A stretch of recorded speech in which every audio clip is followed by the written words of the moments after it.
ओम शांति।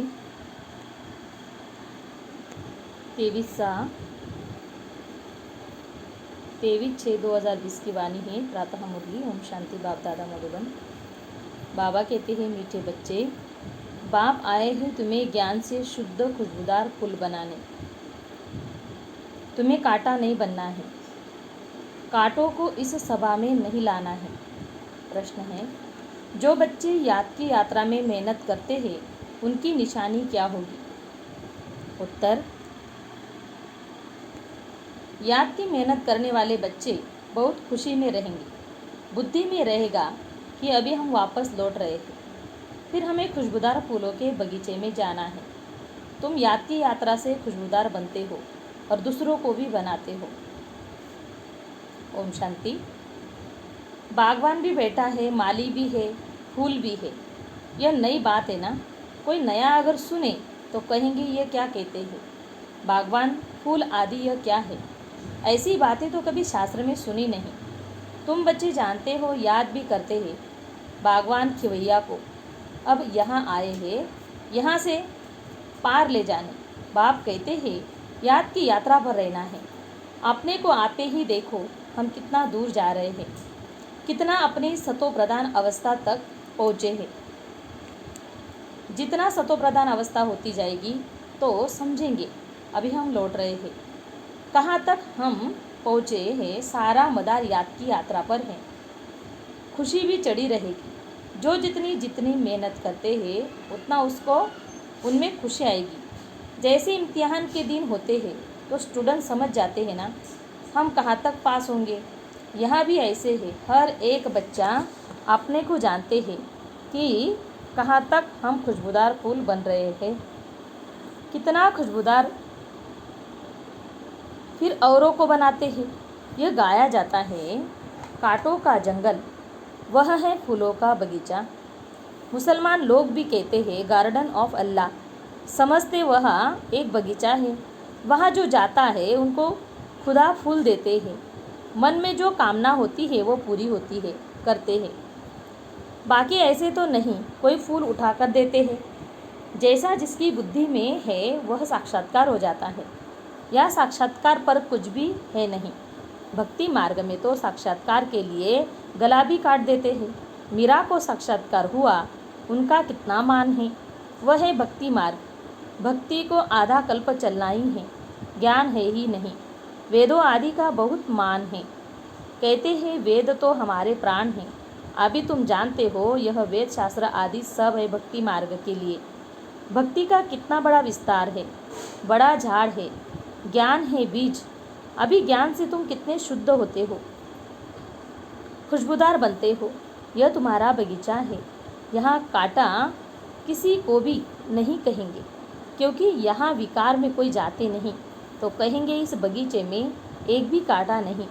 कांटा है कलयुग में, अभी है पुरुषोत्तम संगम युग। इसमें कांटा कहाँ से आया? अगर कोई कांटा बैठा है तो अपने को ही नुकसान पहुँचाते हैं, क्योंकि यह इंद्रप्रस्थ है ना। इसमें ज्ञान परिया बैठी है। ज्ञान डांस करने वाली परिया है। मुख्य के नाम पर पुखराज परी, नीलम परी आदि आदि पड़े हैं। वही फिर 9 रत्न गाए जाते हैं, परंतु यह कौन थे ये किसी को भी पता नहीं। बाप सिर्फ कहते हैं मुझे याद करो। तुम बच्चों की बुद्धि में अब समझ में है। 84 का चक्र भी अभी बुद्धि में है। शास्त्रों में तो 84 लाख कह दिया है। मीठे मीठे सिखिलते बच्चों को बाप ने समझाया है, तुमने 84 जन्म लिए, अब तमो प्रधान से सतो प्रधान बनना है। कितना सहज है।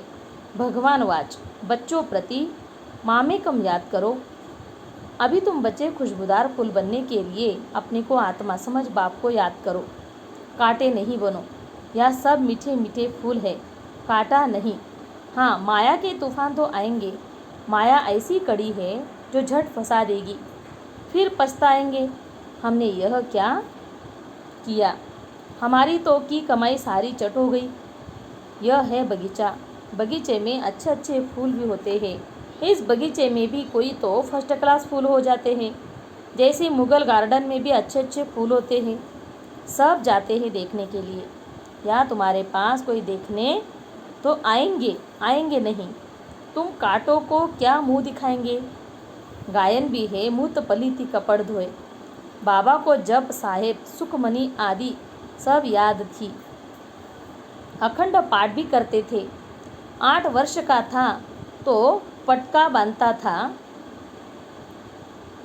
रहता ही मंदिर में था। मंदिर की चार्ज सारी हमारे ऊपर थी। अभी समझते हैं मुत पलीती कपड़े धोने का अर्थ क्या है। महिमा सारी बाबा की ही है। अभी तुम बच्चों को बाप बैठ समझाते हैं। बच्चों को कहते हैं अच्छे अच्छे फूल लाओ। जो अच्छे अच्छे फूल लाएंगे वह अच्छा फूल माना जाएगा। सभी कहते हैं हम श्री लक्ष्मी नारायण बनेंगे तो गोया गुलाब के फूल हो गए। बाप कहते हैं अच्छा तुम बच्चों के मुख में गुलाब। अब पुरुषार्थ कर सदा गुलाब बनो। ढेर के ढेर बच्चे हैं। प्रजा तो बहुत बन रही है। वहाँ है ही राजा रानी और प्रजा। सतयुग में वजीर होता नहीं क्योंकि राजा में ही पावर रहती है। वजीर आदि से राय लेने की दरकार नहीं रहती, नहीं तो राय देने वाला बड़ा हो जाए। वह भगवान भगवती को राय की दरकार नहीं। वजीर आदि तब होते हैं जब पतित होते हैं। भारत की ही बात है और कोई खंड नहीं। यहाँ राजाएं राजाओं को माथा टेकते हो। यहाँ ही दिखाया जाता है ज्ञान मार्ग में पूज्य, अज्ञान मार्ग में पुजारी। वह डबल ताज व सिंगल ताज। भारत जैसा पवित्र खंड कोई है नहीं। पैराडाइज बेस्ट था, तुम उनके लिए ही पढ़ते हो। अभी तुमको फूल बनना है। भगवान आया है, बागवान आया है, माली भी है। माली नंबर 1 होते हैं। बच्चे भी समझते हैं यह बगीचा है। इसमें कांटे नहीं, कांटे दुख देते हैं। बाप तो किसी को दुख नहीं देते। वह है ही दुख हरता सुख करता। कितना मीठा बाबा है। तुम बच्चों को बाप पर लव है ना। बाप भी बच्चों को लव करते हैं ना। यह पढ़ाई है। बाप कहते हैं मैं तुमको प्रैक्टिकल में पढ़ाता हूँ। यह भी पढ़ते हैं, पढ़कर फिर पढ़ाओ तो और भी कांटे से फूल बने। भारत महादानी गाया हुआ है क्योंकि अभी तुम बच्चे महादानी बनते हो। अविनाशी ज्ञान रत्नों का तुम दान करते हो। बाबा ने समझाया है आत्मा ही रूप बसंत है। बाबा भी रूप बसंत है। उनमें सारा ज्ञान है। ज्ञान का सागर है परमपिता परमात्मा। वह अथॉरिटी है ना। ज्ञान का सागर एक बाप है। इसीलिए गाया जाता है सारा समुद्र शाही बनाओ तो भी घुटने वाला नहीं। और फिर 1 सेकंड में जीवन मुक्ति का भी गायन है। तुम्हारे पास कोई शास्त्र आदि नहीं है। वहाँ कोई पंडित आदि के पास जाएंगे तो समझते हैं यह पंडित बहुत पढ़ा हुआ अथॉरिटी है। इसने सब वेद शास्त्र कंठ किए हैं। फिर संस्कार ले जाते हैं तो छोटेपन से फिर वह अध्ययन कर लेते हैं। तुम संस्कार नहीं ले जाते हो, तुम पढ़ाई की रिजल्ट ले जाते हो। तुम्हारी पढ़ाई पूरी हुई फिर रिजल्ट निकलेगी और वह पद पालेंगे। ज्ञान थोड़ी ही ले जाएंगे जो किसी को सुनाएंगे। यहाँ तो तुम्हारी पढ़ाई है जिसकी प्रारब्ध नई दुनिया में मिलनी है। तुम बच्चों को बाप ने समझाया है माया भी कोई कम शक्तिवान नहीं है। माया को शक्ति है दुर्गति में ले जाने की, परंतु उनकी महिमा थोड़ी ही करेंगे। वह तो दुख देने में शक्तिमान है। बाप सुख देने में शक्तिमान है। इसीलिए उनका गायन भी है। यह भी ड्रामा बना हुआ है। तुम सुख उठाते हो तो दुख भी उठाते हो। हार और जीत किसकी है इनका भी मालूम होना चाहिए ना। बाप भी भारत में आते हैं। जयंती भी भारत में मनाई जाती है। ये किसी को भी पता नहीं। शिव बाबा कब आया, क्या आकर किया था, नाम निशान ही गुम कर दिया। कृष्ण बच्चे का नाम दे दिया। वास्तव में बिलवेड बाप की महिमा अलग, कृष्ण की महिमा अलग है। वह निराकार और कृष्ण साकार। कृष्ण की महिमा है सर्वगुण संपन्न। शिव बाबा की यह महिमा नहीं करेंगे। जिसमें गुण है तो अवगुण भी होंगे। इसीलिए बाप की महिमा ही अलग है। बाप को अकाल मूर्त कहते हैं ना। हम भी अकाल मूर्त है। आत्मा को काल खा नहीं सकता है। आत्मा अकाल मूर्त का ये तख्त है। हमारा बाबा भी अकाल मूर्त है, काल शरीर को ही खाता है। यह अकाल मूर्त को बुलाते हैं सतयुग में नहीं बुलाएंगे, क्योंकि वहाँ तो सुख ही सुख है। इसलिए गाते भी है, दुख में सिमरन सब करे, सुख में करे न कोई। अभी रावण राज्य में कितना दुख है। बाप तो स्वर्ग का मालिक बनाते हैं, फिर वहाँ आधा कल्प कोई पुकारते ही नहीं। जैसे लौकिक बाप बच्चों को श्रृंगार कर वर्षा दे, खुद वानप्रस्थ अवस्था ले लेते हैं। सब कुछ बच्चों को देकर कहेंगे, अभी हम सत्संग में जाते हैं, कुछ खाने के लिए भेजते रहना। ये बाबा तो ऐसे नहीं कहेंगे ना। ये तो कहते हैं, मीठे मीठे बच्चे, हम तुमको विश्व की बादशाही देकर वानप्रस्थ में चले जाएंगे। हम थोड़े ही कहेंगे खाने के लिए भेजना। लौकिक बच्चों का तो फर्ज है बाप की संभाल करना, नहीं तो खाएंगे कैसे। यह बाप तो है। बाप तो कहते हैं, मैं निष्काम सेवाधारी हूँ।